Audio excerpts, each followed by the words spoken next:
ব্যবস্থা করুন। বাহিরে যে টাকা পাচার হয়েছে সেই টাকা আনার ব্যবস্থা করুন। মিডিয়া হত্যাকাণ্ডের বিচারের ব্যবস্থা করুন। বাংলাদেশের সংখ্যানুপাতিক হারে নির্বাচনের ব্যবস্থা করুন। সংখ্যানুপাতিক হার ছাড়া আপনারা 54 বছর নির্বাচন দিয়েছেন। এই 54 বছরে আমরা ভোট ডাকাতি শোষণ অত্যাচার ছাড়া আর কিছুই পাই নাই।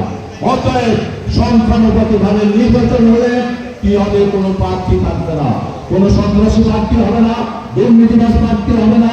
মানুষ দল এবং মার্কাকে ভোট দিবে। এই নির্বাচনের পদ্ধতি আপনারা একবার প্রশ্ন করেন ইনশাআল্লাহ। সবাই ইনশাআল্লাহ আজকে থেকে আমরা এলাকায় গিয়ে সবাইকে এই নির্বাচনের পক্ষে ফজিলত বর্ণনা করবো, উপকারিতা বর্ণনা করবো। একক কোন দল ক্ষমতায় গেলে 54 বছরে দেখা গিয়েছে শোষণ করে, অত্যাচার করে, স্বৈরাচার হয়। আর সংখ্যানুপাতিক হারে নির্বাচনের মাধ্যমে ক্ষমতায় গেলে ক্ষমতার ভাগাভাগি হবে। প্রত্যেকটা ভোটারের ভোটে দল ক্ষমতায় যাবে, কোন ভোটারের ভোট পৌঁছবে না।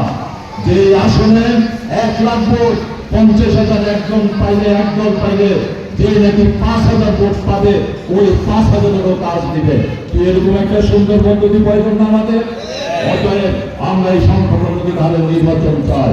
আমাদের যারা দুর্নীতি করেছে বাংলাদেশে, এরা বাংলাদেশের কলঙ্ক, এদের বিচার করতে হবে। আওয়ামী লীগকে নিষিদ্ধ ঘোষণা করা দরকার। কত সন্ত্রাসী সংগঠন নিষিদ্ধ হয়েছে পুরো বিশ্বব্যাপী। অতএব আওয়ামী লীগকে নিষিদ্ধ করতে হবে।